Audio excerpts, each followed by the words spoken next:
tool that we throw in here is one called keywordspy.com. I've had a pretty good relationship with these guys through the years. Troy, who works over there, has always been very helpful in talking about what data he can or cannot provide. They have an API and everything like that. They're a pretty cool company. And I like the way they set things up. You know, Sue and I have had some questions about their data source through the years and stability of it. And that's why it's good for an anecdotal, tool. I know Sue really likes it, so I'm going to let her talk through Keyword Spy. Well, they offer a lot of data. They've been one of the more forward-thinking companies, heading in different directions from us, but in really cool areas. Excuse me. So, obviously, here at the top, right now we're still within DWS. We're still looking at the conversations. When we click on the thing that says Analyze Competitors, this requeries the whole thing, and then this will pop into domains rather than into keywords. But for right now, we're in the keywords section. Right. That's a good important point. Yeah. And they talk about the ads, they talk about related keywords, similar keywords, misspellings, which can be interesting, pay-per-click competitors, and just to kind of get a feel for, okay, there's 127 pay-per-click competitors, and there's 212 different ads out there. If that starts to give you an idea of the volume of competition in the ad space for this particular keyword. And that's also, that should be indicative to the SEO competition, and when it's not, that's when it gets really cool. Correct. So your organic competitors, I wonder how they come up with who the organic competitors are. Now I have to look. Sure.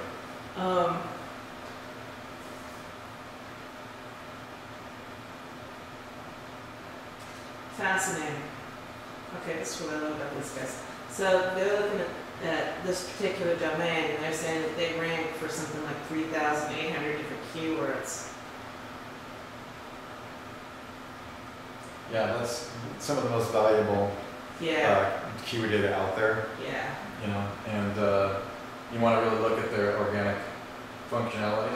Yeah, I don't know if it's still the case, but you used to be able to get a limited subscription for a fairly small amount of money, and it's still available. And you can then start to really back engineer these competition. You can see all the keywords that they're ranked for. You can decide which out of those keywords are pertinent to your DNA. It's really a killer tool. Oh my gosh. It doesn't cluster and all the things that we're talking about, but it does accelerate your process of helping build your market story and then clustering the words in the way that you want to.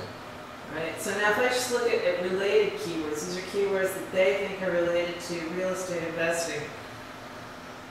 And it's, again, they're a lot more pay-per-click centric than we are. So they talk about profitable ads, affiliate ads, gives you an idea of when the last scraping was. And I believe what you see, you see 10. If you don't have a paid account, when you have a paid account, you can see all 1,000. Yeah. And if you have a paid account, we just simply open it. And we're not going to get into that right now. But you just simply open it and you pull that stuff in the same way that we're showing you. Right. And just stick it in your domain web studio. Exactly. Right over here, you can just pull down a spreadsheet. CSV, you open Excel, a spreadsheet, grab copy, keywords, toss them into DWS, pop them. So we're not going to get too deeply into that for this video, but great application. You know, I do recommend the paid version if you can afford it. Make sure that, you know, if you're on a limited budget, you don't need to bother with that. You can definitely use all these tabs to, you know, just get their keywords that you need to develop your cluster for free. Save the money for the last keyword tool. And Kraken, if you're going for larger markets, and even if you're going for a niche, you're going to need the last keyword tool at least. So that's what I'm recommending. Is that if you have a budget, you know, don't blow all your budget on all these tools. I think the only ones that are paid here, because you're going to need the last keyword tool, which is our application later, is Keyword Spy. That might be the only paid one on it. Oh, and Majestico. Majestic SEO is also paid. Actually, domain tools might be, but these are the two only other tools I've really ever had paid for. Right. So, okay. let me see what our time is. I guess we can move on to DMOZ. Well, DMOZ, we start to get into URL. So the first set of tabs are keyword-based tabs. In other words, you're finding out about the conversations. And then the DMOZ actually takes a conversation tool. It does, yeah. DMOZ is really kind of an archive. Yeah, let me just take a quick look at DMOZ for a second. Yeah, you can get some other keyword ideas out of here. This is true. And you'll get an idea for your own, where you're going to want to put your own, what category you want to put your own website. I think it's an excellent tool for looking at category-like structures. Yep. And, you know, like for this one, I would definitely take, you know, real estate investing, business investing, if we haven't already grabbed it, which oftentimes by the time you get here, you will have grabbed them already. Right. If you get good at what you're doing. So I think, Sue, mostly you focus on this for domain. Just for domain category. Because it is still, correct me if I'm wrong, okay, but DMOZ is still a considerable factor for ranking for a competitive site. Google does give it weight. You know, would you agree? Oh yeah, absolutely. Yeah. And you know, there's been a conundrum around DMOZ for the last 5 years, so much so that I completely honestly just got bored with it. I got bored trying to get in, but the fact is that there are ways now to really optimize and more optimal ways to use DMOZ. Mm-hmm. So it's definitely worth consideration. Mm-hmm. Okay. Dig would be the next thing. Okay. Dig is great because you're going to see the most popular things right smack up on top, so that's going to hit your finger. We don't have anything. Oh wow. Made an error. Whoops. That might have been us though. We might have deleted it on accident, but it should just drop your keyword right in here. Invested investing, right?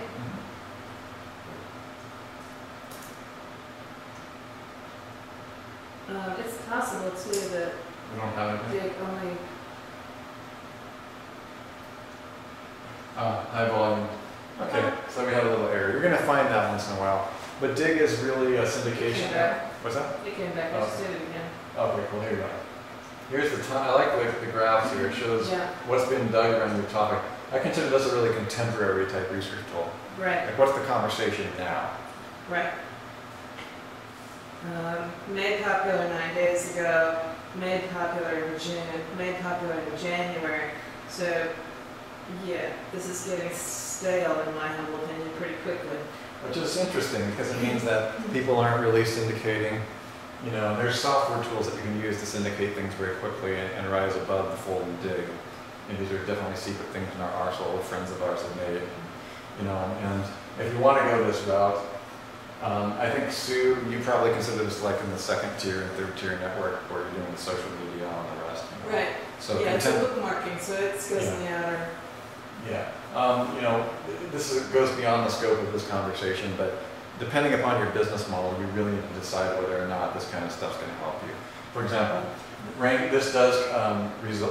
this does contribute to ranking factor, but I like it because it contributes to buzz factor, and both of those can be used together. Dig is one of the few social media bookmarking platforms that I've actually gotten traffic off of, so in my humble opinion, it's worth it to dig. But we're just going to tell you this once, outsource the syndication. Absolutely. Don't do this yourself, you're going to be all freaking day trying to make this stuff work. And we show, remember, Domain Web Studio allows you to outsource all this. Yeah. And this is why we're trying to show you the setup here. Okay. All right. Let's see if we can move on to the next one. Delicious, I don't use much anymore, but I know Sue does. It's great for ranking factor. It's actually low-end ranking factor stuff, but you need to do it in large volumes to make it work. I mean, it's a bookmarking thing, so quite often you can get a utility that's going to do both Dig and Delicious at the same time. Outsource, outsource, outsource. Recommendation Philippines, recommendation SEO Nuke, recommendation Synid, recommendation bookmark services that allow you to outsource, recommendation Domain Web Studio. Right. However you want to do it, set up a process map. Don't waste time bookmarking unless you're outsourcing it. Okay? Right. Now the other thing that you can get here is they're going to bring you back a list of related conversations too. So although we don't have our whole keyword in here again, but yeah, that's we need to report that. Yeah. He's not dropping a little waste. He's losing the last 2 word names. I don't know why that's happening. Yeah. This is interesting. I'm seeing some new words. Yeah, What happens when you hit that tab? I think it's gonna roll it up. Okay. Just wondering if there's a way to swipe these terms. It's good. That's okay. Yeah. A lot of bookmarks are in this topic. Yeah. Okay. Okay. So one way you could use this if you didn't want to, is just to get an idea of how much bookmarking there is around your topic with you. And that's kind of useful. Yeah. Okay. Now we're going to move on to Technorati, who's lost a lot of market share over the last 3 years. Yeah. They bungled some of their business models and have really struggled with monetization and just really don't have the kind of buzz that they did early on when they started. So real estate investing, the idea that just one blog is found on that, I don't know. Yeah. I have actually trust issues with Technorati these days, but that's my own personal thing. Right. Okay. So, you can sometimes find, like early on when Technorati was around, we found really good data. I also want to point out that this is actually Twitterati. Right here. Twitter. So this is, just their Twitter aspect. It could be that over here on blogging, you're going to find quite a different. There you go. So. Yeah. So sometimes you'll find, keywords on here just same as usual. You're just keyword scraping. And so this is the Technorati blog search, and there's a Technorati post search. Okay, posts, there's always going to be a lot more of them. Okay. It's kind of, Again, you'll get a feel for what the conversations are. yeah, these are conversations, storytelling. Pay attention. I actually use Google Blogs a lot more now for this. Which we don't have a tab for, but we do have. We really need to have a tab for Google Blogs, in my opinion. Yeah, right. So I'm going to talk about actually taking Google Twitter and Google Blogs and putting this in there. We should add this to our list of things. We'll do that when we close here. Let's move on to, so Technorati, I slide over. I usually take only about 5 minutes to look at those. Right. And then we go to domain tools. Domain tools, I can't imagine that being particularly. Yeah, he's not even dropping the keywords in there. So. Yeah, because it's for domain lookups. Yeah. So what you could do is, can I just wait a second? Well, it's gonna be more relevant when we get down to the hours. Absolutely, a lot of these are. So we'll move from the keyword side of things. I would say that I do like to use domain tools. If I have a keyword, I like to see if the domain for the keyword in its raw form is available. That's true. Okay. So if, for example, if greenrealestateinvesting.com is available for purchase, obviously I'm going to do it. Yeah. All right. I tend to go right to Dotster and do that. Yeah, she does that. Because I'm just going to buy it if it's available. Yeah, you do want the domains. It's been crazy using Joomla and there's other things to buy the domain. You can rank for the domain in just a few days with very little effort. Yeah. All right. So when we come back, we have all these other things, but as Sue was saying, they're really to do with analysis, competition analysis. Yeah, So I think we come back to jump into the competitor analysis and. Yeah. So the next video series will be showing you guys competitive analysis. We're probably going to break for the day, but it's been a great day doing this with you, and we'll look forward to seeing you in the next video. Thank you.